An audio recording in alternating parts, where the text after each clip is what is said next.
The only bad taste left in the mouth of Oxford University's rowing team is from the water.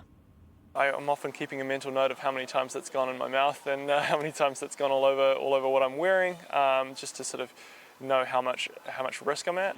That risk is from river pollution, which Lenny says repeatedly disrupted their preparations.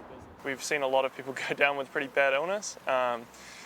Around December time when we were doing trial loads, people were checking the Thames water discharge website to see how much raw sewage was getting pumped into the water. Obviously that lets you know how at risk you might be.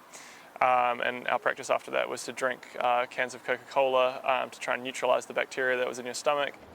Surely no amount of cola can tackle this. Nearly 2,000 hours of sewage discharged into parts of the Thames before this weekend's boat race. Thames Water says higher than average long-term rainfall doesn't help, but taking action to improve our rivers, it promises, is a priority.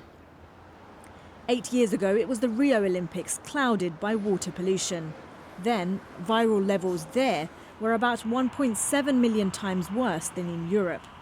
Now, this rower says she has to take biohazard precautions here. Things like having hand sanitizer every time we got off and on the water, washing the handles religiously every time we got on and off the water. We even put our water bottles in Ziploc bags so they never came in contact with the river we were rowing on.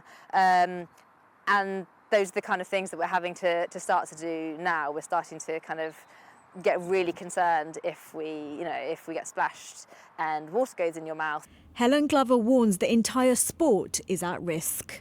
I'm sure this is going to discourage people from getting on the water in general, as it should. I think that it's not a safe time to be using the water.